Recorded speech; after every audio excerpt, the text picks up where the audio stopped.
Welcome everyone. Welcome to this year's eSailing Multiclass Final. Welcome Sam Whaley. How are you? Yeah, I'm good, thanks. How are you doing? Lovely morning. Yeah, very well. Sam's joining me today for the commentary for the first ever eSailing Multiclass Final. We had, of course, hoped this would be on the water at glorious Rutland this year, but for the good of us all, that's not to be. So we're here in a virtual world instead. So thank you very much for joining us, Sam. I can see a nice British Sailing Team sticker in the background there. You are, of course, a member of the British Sailing Team. You're a wannabe WASP sailor. How's things going for you? How's your sailing going these days? Yeah, it's great to be back on the water now, actually. We're doing a lot of sailing down in Weymouth at our base. And yeah, doing a lot of sailing, just trying to get ready for some events, if any take place, really. Yeah, sure. And it must have been a weird time not being able to get on the water and not being able to train. Yeah, it was quite a shock to the system at first, and then really weird to spend 3 months off the water completely like everyone else. But I kind of rediscovered my love for eSailing in that time, so it was quite good fun. Well, I was going to say eSailing's been a significant part of the lockdown experience for many. Do you play much? How's your national ranking doing these days? Yeah, my national ranking isn't doing very well because I've been doing a lot of private racing. So I used to host racing for anybody at 9 p.m. every night. So we did about almost 500 of these races over lockdown. Wow. It was every single night over lockdown, and so I've done quite a few competitions within that. So I'd like to think I'm pretty handy on the game and know what I'm talking about. Well, you're definitely more handy than I am. I played a little bit to begin with, and then I rapidly stopped. Although I think my children took over my account, so I've got a feeling my ranking's not doing too badly, but it's definitely not me. And I know lots of sailability groups have used it as a way of staying engaged with sailors and volunteers over recent months. And I know, French and Pond Sailability, for example, who are represented in force today. They even used it to reach out to a sailability group in Australia and friends they've got over there, and did some e-sailing with them. And the Hansa class and the 2.4 meter class all took part in the class championships. So there are some pretty handy disabled sailors out there playing the game. So it's been a great tool, I guess, for people to stay engaged and stay in touch, and at least have some link to sailing. Yeah, it's been really cool seeing everyone being able to sail together even in this difficult time, and across multiple classes, as you say. Yeah, definitely. Just from a sailability perspective, we know the game's not perfectly accessible, but there's a whole host of keyboard controls and the ability to use lots of different devices. So people have found some innovative ways of playing the game and excelling at it. There are some pretty handy sailors out there. Whether they're from the local groups or some of the national groups who are represented today, volunteers and sailors alike. So yeah, it should be good. Shall we find out a bit more about some of the finalists we've got with us today? Yeah, let's do that. Let's introduce the sailors at this year's eSailing Multiclass Final. Can the 3 winners from each of the qualifiers carry their form through to the finals? Megan Pascoe, no stranger to the podium on the water or in a virtual racecourse. She's representing French and Pond Sailability. She's the current world champion in the 2.4 metre class, having started at sailing age 7 in an oppie. She's competed in many a multi-class over the years, and as well as the 2.4 metre, can often be found sailing a Merlin rocket. Or Rory McKenna, representing the Clyde Cruising Club in Scotland. He started sailing in 2014, and when on the water sails a Hansa 303, competing at home in Scotland, across the UK and internationally. He's ranked 9th in Europe and 9th in the world. He says his strategy is all about keeping the boat shiny, so if he doesn't win, at least he looks good losing. He's infamous for trying to sell eggs from his flock of free-range chickens wherever he goes. I'll have a dozen, Rory. Or could it be Edmund Clark, representing Ullswater Yacht Club, who came through a strong qualifier? Or is someone else going to come through and take the title? How about Justin Smith, representing Tynemouth Sailing Club, who's often seen racing on the GP14 circuit? He's also a committed volunteer with GBR Blind Sailing and has a silver medal from the Blind Sailing World Championships. The Challenger class and Paper Court Sailing Club are represented by Alex Hovden, a 2-time Hansa National Champion, Scud 18 European Champion and top 5 Challenger sailor in the UK. He used to be part of the British sailing team. Will he live up to his virtual name, Wheels on Fire? The lineup is completed by Paul Phillips from French and Pond Sailability, Tom Oliver from Whitstable Yacht Club, Richard Coding from the Wolverston Project, James Woosnam, French and Pond Sailability, Andy Berrahill, Wolverston Project, Dave Durston, Whitefriars Sailability and Sailing Club, Paul Holzer from the Sussex Yacht Club and many another international club, Robert Boyd from Dart Sailability, Judith Riggs from French and Pond Sailability, Kate Wyatt from French and Pond Sailability. Which club is going to produce the winner? By sheer force of numbers, French and Pond Sailability have to be favourite with 5 finalists, but could the Wolverston Project be dark horses with 2 representatives?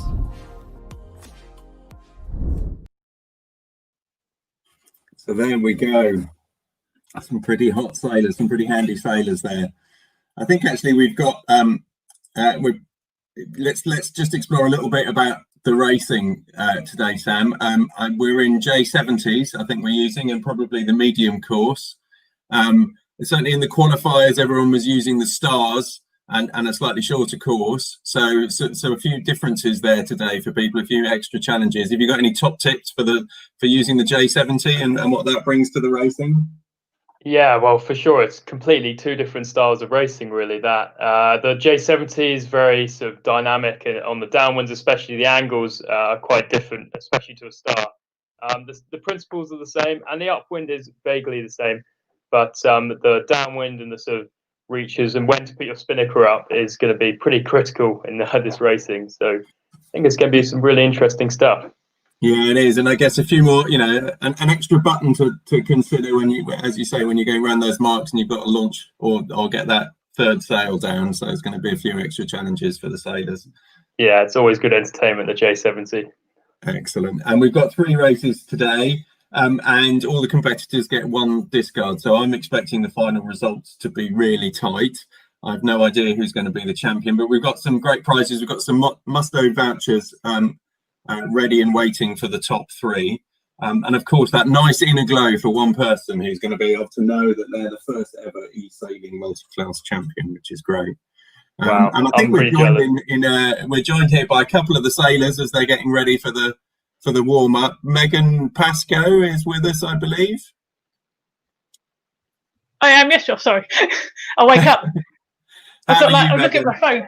I'm good. I'm a little bit nervous because, yeah, it's that competitive nature in me that I'm just sort of like, even when it's e-sailing, I'm sort of like, oh, come on, let's go and do it. But yeah, no, it's talk me through your pre-race routine. Have you been warming those fingers up? What's the exercises you've been doing? Not a lot. Trying to deal with just normal day life and trying to get our sailing club up and running. I got the job of running the bar later on, so I had to sort all that lot out. But yeah, no, it's good fun. It's trying to keep making sure I've got good internet. I think that's always a good one. Yeah. You don't want any dropouts, absolutely. Well, Megan, good luck with the racing, and we'll chat to you a little bit later on. And but we'll let you try it on what you're about to do. Cheers, Megan. Excellent. Well, I think we're probably pretty close to being able to start the racing. Cool. Yeah. Well, I think it's going to be some pretty entertaining racing here. I think with 3 races and 1 discard, that's actually pretty generous. So I'm expecting to see some reasonably risky starts from people as they try and sort of maybe take more risks than they would to ensure. Well, with 1 discard, you can pretty much just get two good races in the bag, and then you can win. So it's definitely going to be interesting here. So I believe we've just started the sequence and got less than a minute to go. Wow. It's going to be very interesting. So let's have a look, see if we can see any differences through the course. Obviously, the top left corner, we can see the wind arrows, which those sort of wind socks will kind of give us a good idea about what the wind's going to do next and potentially what might happen. So it actually looks pretty even across the course right now. We've got a bit of a gust on that left-hand side. Looks quite interesting. I actually recognise some of these names from some of my evening e-racing stuff. So it's good to see people joining in on that too. And as we were just chatting to Megan Pascoe down there, she's got a nice big blue tick to her name. Do you know what that means, Sam?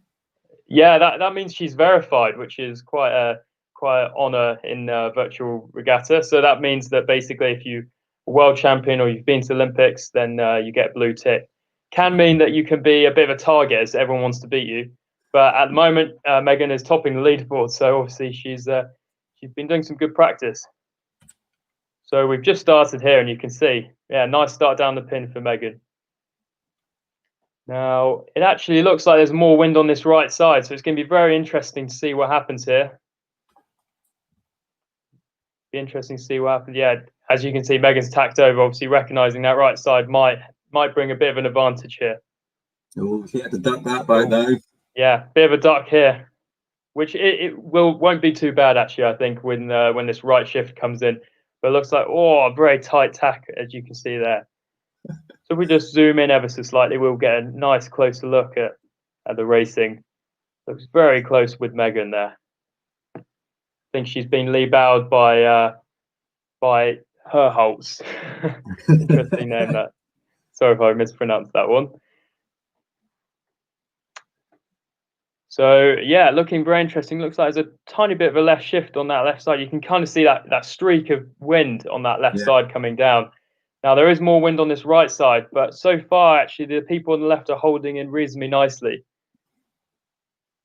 And pressure makes a big difference in this game, I think, doesn't it? You know, you just basically go a bit faster and more pressure, don't you? Yeah, especially on the downwind, pressure is king. On the upwind, it is still king, but you can work your way around it if you sail the correct shifts better. So it's really interesting. Yeah, it looks very, very close right now across the whole course. It does. 50 meters between the top 7. Yeah, very close. Megan is holding on reasonably nicely here. Got Herholtz in the lead, and Ireland 3, or IRL 3. Sorry, I don't know if that's meant to say Ireland, but it's quite risky though, overstanding the port ley line. So that is very risky. That means you'll be giving up some distance to everybody else under the ley line, but potentially that could work in your favour if you don't get anyone tacking on you or anything. But so far, I really like the position of Megan here, just under the ley line. Looks like she's in a good amount of wind, so heading towards that windward mark. Looks pretty nice. I think she'll. It's definitely not helping those who overstood it. Yeah, definitely not. Now, the interesting one here will be whether Megan has to give room to Herholtz. But I don't think she will, actually. So I'm expecting Megan to lead round this windward mark. And look at that gust just to the windward. You can really see it. That's a big penalty. Yeah. So Herholtz just tried squeezing it at the mark when she didn't have room. And Megan has taken the lead. So I'm expecting people to hoist the spinnakers relatively promptly and just carry on straight for a good 5 or 10 seconds here, just to stay in. Look at the amount of wind there. Straight up to 17 knots. Spinnaker up. And at a great angle towards the leeward mark. So obviously there's a nice left shift. Oh, look at that. Sailing straight into the pressure. Yeah, that's textbook stuff that. So you can see the top 3 there have got a nice comfortable lead there.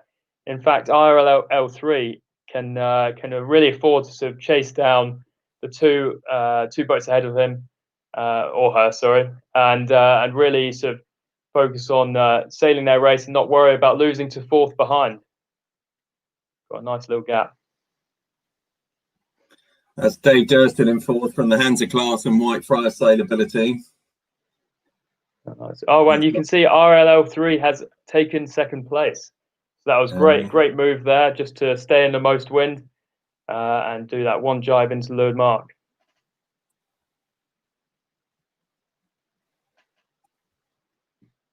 So yeah, rounding the leeward mark now. It's going to be an interesting tactical decisions here. Do you head out into the more wind, or do you take that left shift across? Obviously, Megan at the moment is still heading towards that more wind on the left-hand side.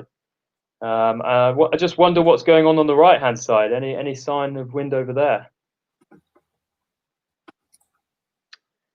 Yeah, so quite a big split here. You can obviously see that very difficult to understand which side to go to, but I think Megan is doing the right thing here, so covering off, in the sort of that left-hand side of the racetrack, not taking a huge risk. So you really don't want to sort of smash your corner and hope for the best. You want to sort of manage your risk all the time. Try and understand which side might come in and sort of protect that side, whilst also not giving too much leverage away to anyone else. So you're doing a good job at the moment. Got RL3 has fallen down to 4th here. I think they've just overstood that port ley line slightly, so they might be losing a bit of distance here. IRL3 is Paul Phillips from Frensham Sailability, and I know he's been doing very well in the Hansa class and the series of eSailing racing they've been doing. So he's had plenty of practice. Yes, yeah. Well, these people definitely look pretty polished. I'd say there's a lot of people here who seem to be sailing the ships very well. But it does look like we're getting a slight right shift here, so it'll be very interesting to see if her hulls can overtake RL3. But for now, it looks pretty solid. Yeah, I think RL3 is comfortably got this, especially with her hulls overstanding the ley line. So overstanding ley line on this game is actually quite painful. That you don't really gain any extra speed in reaching down after overstanding the ley line. So it's much better to make sure you play your decisions right, so you're straight onto the ley line for that mark rather than overstanding. So rounding the final window mark, Megan Pascoe puts her spinnaker up and is off with a massive lead here. Second, we got RL3, followed by her hulls, and Edmund from UYC. So it's Edmund Clark he's from the Ullswater Yacht Club, but he's also a volunteer with GBR Blind Sailing, so plenty to keep himself busy on the water. So I think on this downwind, it looks kind of very sort of even pressure. We've got the pressure dying off a bit, so I'm expecting gaps to increase slightly. But we've got the very good battle here actually for 3rd and 4th. You can see her hulls had to jibe out then after being covered by Edmund. But it doesn't look too costly at the moment. Got a lot of space on the racetrack left to go. And as we look here, we can see Megan is cruising down towards the finish line. Having dominated this race, pretty much led start to finish.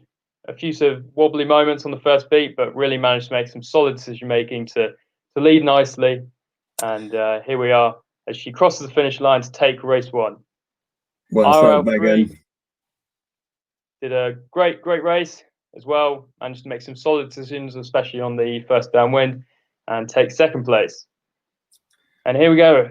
Edmund UYC from Ullswater Yacht Club has had a storming downwind here and looks to take 3rd. He does. Just about. Wow. Her hulls will not be happy with that. That's a really close finish there. Yeah, it was Dave Durston through the line in 5th, I think. And we're just watching as the rest of the fleet finish. This looks like a close battle, but whoa. Very close one, that.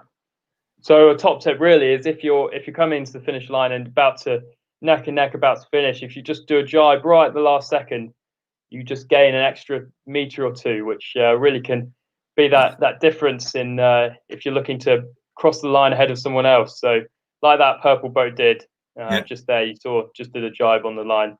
Very effective maneuver to gain a meter or two.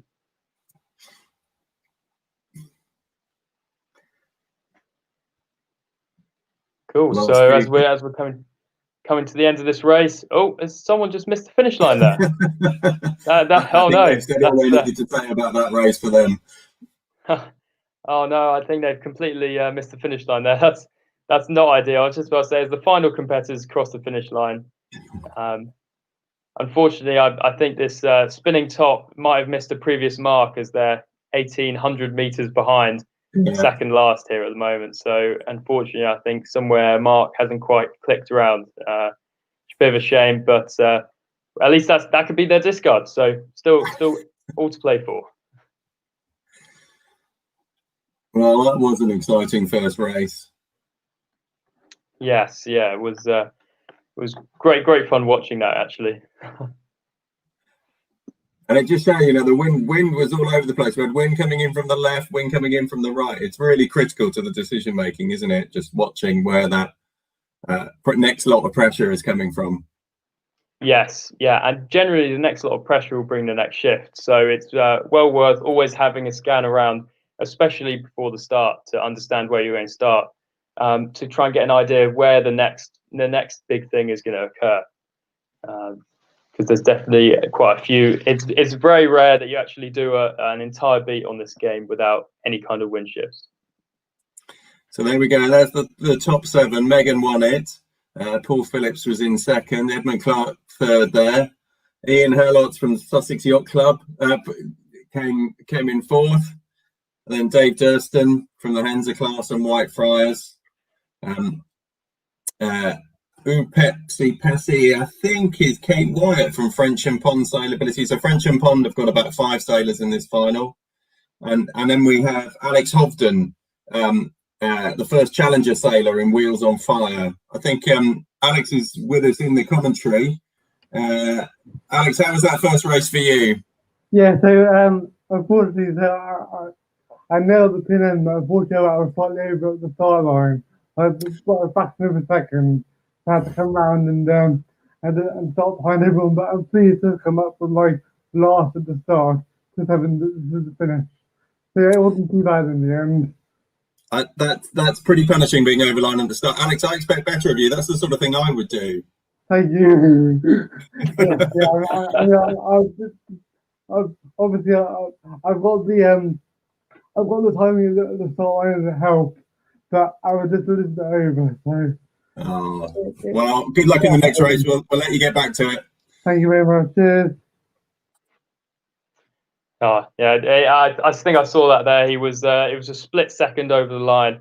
The start line on this game is very responsive. So even if you're what appears to be directly on the line, if you're slightly behind or what you think is on, it will just tell you're over. And it's very frustrating when it happens as well, because you've got to go all the way back around and everyone's shooting off upwind. So not ideal, but these things happen. And at least he did well to come back to 7th there.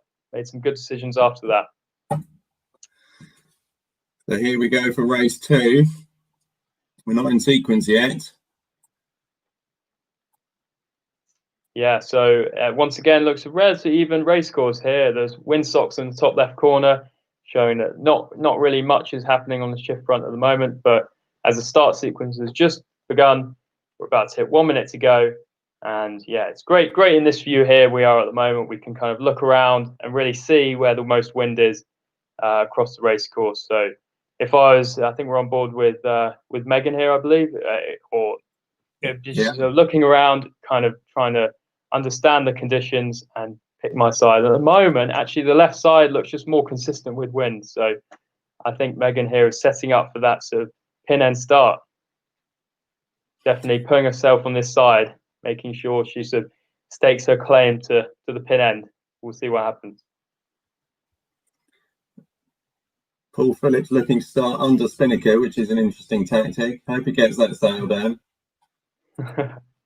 Actually, the speed increase when you've got a spinnaker up is so massive on these J70s. You can really go anywhere on the race course with, as you can see here, he's going all the way almost to starboard end. So it's a great tool to use to change strategy.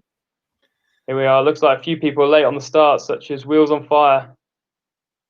Wow. Just a second or two late, but still a clean start. Megan was over, I think. Oh, wow. Megan's over and has got a penalty as well. So that is the big news of this race already. Megan, race 1 winner, has had to go all the way back and is already 60 meters behind after only 20 seconds of this race. So that is not good for Megan. But instantly we can see we've got quite a nice right shift here. So the starboard end boats are sort of pinning everyone on this port end in. And if you look at that, you can see the port ley line rapidly approaching. So being, I believe we're on board with Hansa Class UK, I think this is quite a risky position here. You're hoping for a left shift just to allow you to tack across.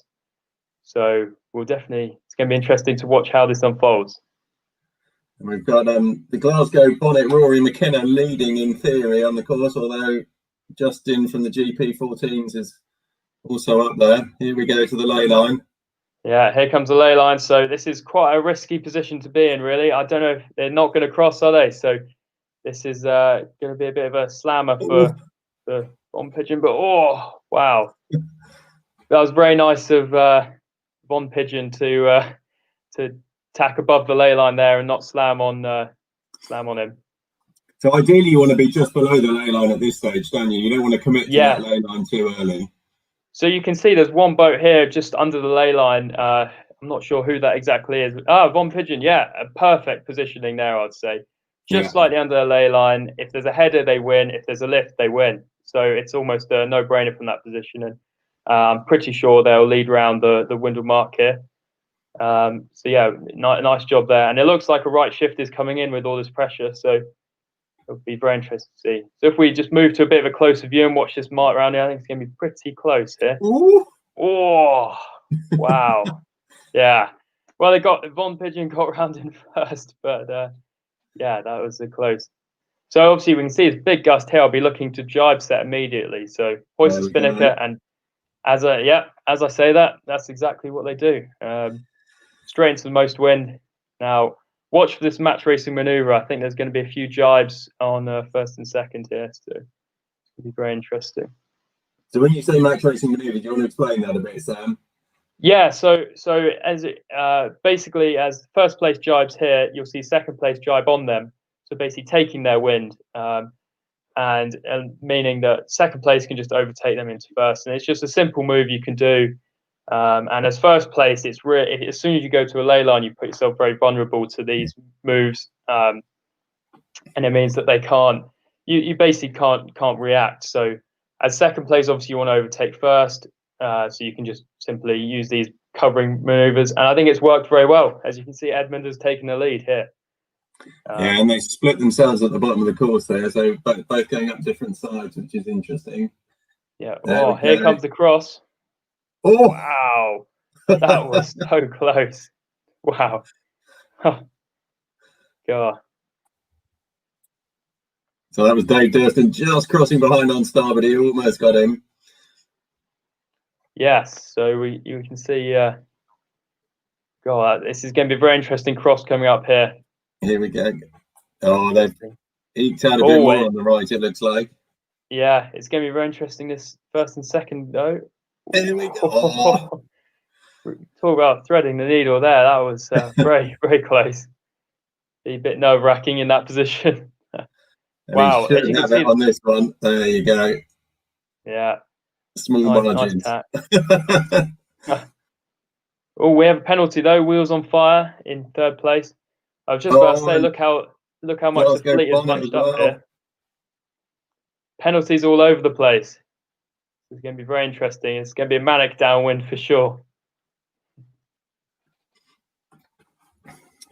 Pretty much everyone choosing to jibe off immediately. I think there's more wind on this side, but as you can see, we're currently on board with Hansa Class UK. But Edmund is sort of pulling up to windward, which is giving a bit dirty wind to Hansa Class. Now, very difficult to know what to do in that position. They're huge shadows on these spinnakers, aren't they? Yeah, massive. And in the end, I think Edmund chose to jibe out there. So that might be a bit of a mistake. From the Wolverstone project, he's got quite a healthy lead, hasn't he? Yeah, I think he's won this race. He's got options. But hang on, Wheels on Fire is zooming in on the other side, actually. Look at the speed they've got. I think Von Pigeon is still going to win, but it is very close here, actually. And yeah, so there we go. Von Pigeon just wins. Who's going to get second? This is going to be close. Neck and neck here. I think Hansa Class is just going to get it, but great comeback from Wheels on Fire. Penalty at the windward mark, and he's come back. He's found loads of wind on that downwind and some free space, and he's gone straight through and into third place. So that was a really nice comeback there. That could be a deciding result. We'll have to see on race 3. Wow, so much closer in this race. You can see top 7 separated by only 16 seconds. So the Wolverstone project coming out, doing very well in that race. Rick Codling and Andy Barrell in fourth, both from the Wolverstone project. and then sandwiched between them, Dave Durston and Alex Hobden. So Dave Durston from the Henzer class, and Alex, who usually sails 3 hulls and a Challenger, but doing very well to get on the podium in that race. Wow, yeah, great. And just to show you how painful being over the line at the start is, look at Megan Pascoe down there in 10th. Just a penalty and over the line at the start was always going to be tricky to come back from there. And it's really interesting to see all the challenges have mixed up again. So like we had first and second in the first race, it down quite considerably in 10th and 11th, and this race here. So it's great to see everyone sort of vying for position. So all the results so changeable. Yeah, it was a great race to watch. So should we go and see if Megan Pascoe's licking her wounds and see if we can do anything to give her a bit of a pep talk for the next race? Megan, over the line at the start and then a penalty. I know, you've got to do the basics, haven't you? And no, it's all good fun. It came back all right. This race was pretty impressive. Yeah, no, coming back all right. So actually, not too bad. Probably should have gone left down that last run, but hey ho.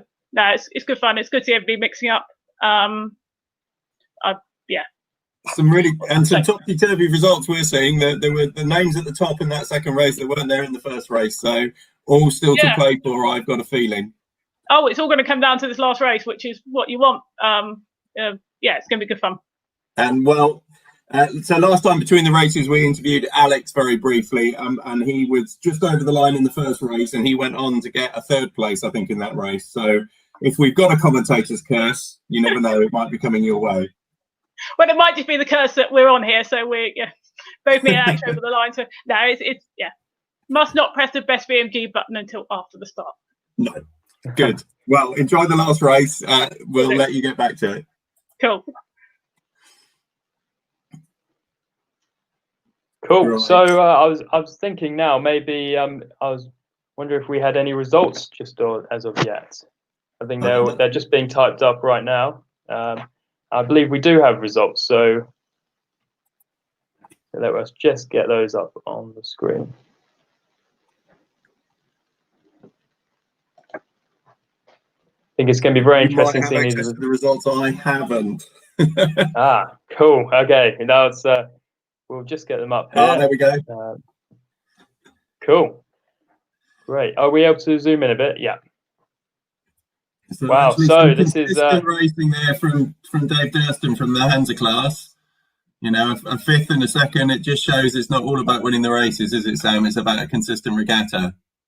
Yeah, exactly. And well, it's going to be very interesting heading into this last race because it's all to play for with one discard as well. Literally anything can happen. As you can see in these results, so many people have got one good result and one bad result. So I'm looking here and I'm thinking so 7 people could win based on the next race. So wow, it's going to be very, very interesting to watch this race. Well, let's go into the racing now and see how we get on.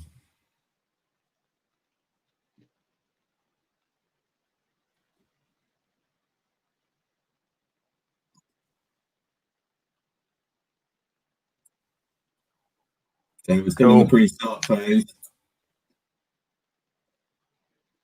Already it looks pretty, everyone's ready to go. I'm checking out the wind. We've got a slight right shift at the moment with a lot of pressure on this right side. So it'll be really interesting to see how it plays out in the start sequence. So if you're looking at that right shift, Sam, before the start, where are you looking to be on the start line? If it was to start right this very second, I would start at the starboard end. You can kind of see there's a lot of wind on this side, and also the 3 sort of windsocks in that top left corner are really showing that it's just a slight right shift. So if you start at starboard end, you're in more wind and on a favourable shift, and based on that, you should be above everyone at that starboard end. So as long as you can get away cleanly and execute a perfect start, then you'll be instantly in control of the race. And even if the shift goes back to neutral or even a left shift, you can just take those options first when you need to. So quite a powerful position to start that starboard end. And we're still seeing. And what would you expect at the top of the course there? Necessarily, there's some some land on the right there and a bit of a headland. Is that going to have an impact on the racing towards the top mark? Ooh, potentially. I think this game's very shifty by default anyway, so there's going to be lots of shifts anyway, regardless of the start. At the moment, look, you can see a lot of wind and then a massive patch of almost no wind, it looks like, behind it. So it's very, very interesting, and it is a tough dilemma. Do you start at the starboard end and potentially fall into that no wind behind it, which seems to be getting ever closer, or do you start further down the line where you might have more wind but potentially give up some bias in some of the shifts? So it is an interesting dilemma, but as we're heading towards 30 seconds to go at the start, this is going to be an interesting one to see what everyone is thinking. And as we can see, everyone's kind of lined up in various places on the line, not really choosing a super biased end at the moment. No, not too many down that port end though. No. So definitely think that right side is going to be favoured, but how much? Yet to see. As you can see, really close to this starboard end. Wow, there's definitely going to be some penalties here. In there, surely. Here we go. Oh, and clean start. Clear start. Well done, everyone. Wow. Rory McKenna tapping off straight away. Hansa Class UK as a penalty, though. They were leading, obviously, so that is not good for the overall results. But as we can see, that right still looks strong with pressure. Whether that brings a shift or not, I'm not sure. But it does look like it's a left shift at the moment. We've got Rory McKenna heading straight into that. Yeah, so that will be could pay off quite nicely for him, depending on what happens next with this shift. Megan Pascoe, though, in second at the moment. That is another key one, obviously, with winning race one. All she needs to do is get a top two in this race, and I think she's sewn up the championship, really, as long as Born Pigeon doesn't get up there as well. So instantly, we're hitting the right ley line. So I would be tackling it around about now. Yeah. That's what I was thinking. He's gone a bit beyond. Possibly let Megan in, but the wind's been kind to him. Look, it's coming back. Yeah, unfortunately, that means it was a right shift earlier. So if I was him, I would have attacked earlier. But as we can see, the wind is slowly shifting back left. Hence, that ley line is moving underneath him. So that will benefit Megan more. Yeah, so it's going to be very interesting to see what happens here. I still think Glasgow Bonnet is in the best place to round that window mark first. But Megan definitely is very, very close behind, as you can see. Those two boats are miles ahead of everybody else. Clear leaders at the moment.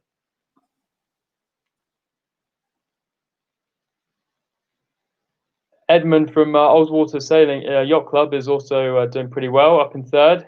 I believe he's the guy on the starboard ley line. But I think he's going to struggle here as Glasgow Bonnet comes and slams attack on the ley line. Has that cost him he's given that little hitch might just have given Megan the opportunity to cross there. Yeah, there's been a left shift here, so maybe if we can get close to the action at this window mark, we can see everything. There we go. Megan just taking the lead around this window mark. Nice one. Quite an interesting downwind. This looks quite light at the moment, so there's no obvious way. I'd probably continue on straight at the moment. We've got a gust coming down there in the future, but might be around the lead mark by the time that gets there. But at the moment, we've got left shifts, so actually sailing the shifts when there's no obvious pressure gain is the key consideration on these downwinds. So we've got a split around the top mark with Edmund from Oldswater Yacht Club jibing out immediately. He does look to be in a nice bit of pressure, so can he get ahead of Glasgow Bonnet? And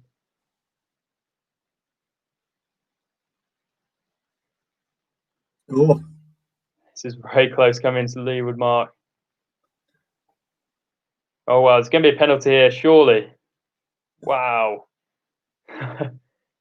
Takes the inside. Nice mark rounding by Edmund from Oldswater Yacht Club. Wow, that's the stuff of dreams, is it not? That was pretty impressive. And no penalties there between that lot. Yeah, it shows just how much they've been playing the game. So that must be a nice view for Megan looking back. Yeah, nice view. We've got a massive left shift at the moment, so as you can see, it's very easy to hit the port ley line, and Megan has just done a great job positioning herself right in front of the fleet. So it's going to be incredibly hard for her to lose this lead at the moment.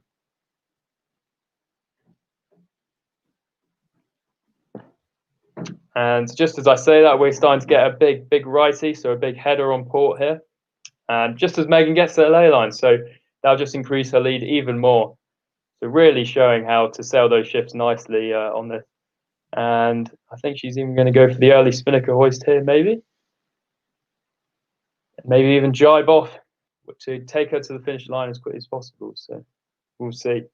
But Megan Pascoe rounding that final windle mark with a massive lead here. She's won the race now. She's too far ahead. The person behind, unless she sails into no wind, it's going to be very hard to lose this lead right now. So I think she is definitely in the run. Down the run, knowing you've got an awful lot of room on your next opponent, looking very comfortable. Yeah, I think this is a celebration run. These are the best moments when you're sort of heading down the final run. You know you can't really be beaten, and it's just like a really nice feeling to head down that final finish and take the overall victory. So with Megan winning race 1 overall, I don't think we really need the results to tell us that she's won overall as well with this one discard. Megan Pascoe, the first ever eSailing Multiclass champion there, unless something's happened in the results that neither you nor I are expecting, Sam. Well sailed, Megan. Came back from a shocker in race 2, but that's a very impressive sailing.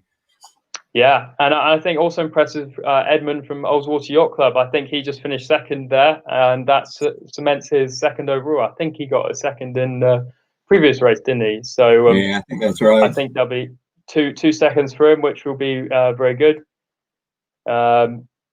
He's been very consistent as well. Wow, we've got very close finishes here. Amazing. Race 1, sort of top 7 were separated by 40 seconds. Race 2, everyone was separated by 30 seconds. That's pretty impressive. Amazing to see how people are improving even this morning. And there we go. There are the results for this race. So Wheels on Fire, another consistent race. He's had a great regatta. Glasgow Bonnet was always up there. A few penalties probably cost him over the course of the regatta. On Pigeon, who did so well in the second race, another good race. So it's going to be tight for those podium places. Yeah, I'm not quite sure who's got second and third. I think we're pretty clear that Megan's got first. So we'll head over and talk to the eSailing Multiclass champion while we wait for the rest of the podium results. Megan, you see, every time we came to see someone before the race, if they'd been over the line at the start of the race before, they recovered well. Yeah, no, did. It was just about keeping things simple. I think we found when I was doing the class championship that if you just got off the start line, you had so much more options, and it's like that in normal sailing, to be fair. Coaches always tell you to get off the start line. You sort of like, that's what the plan is. So yeah, no, it's good. It's a really hot fleet.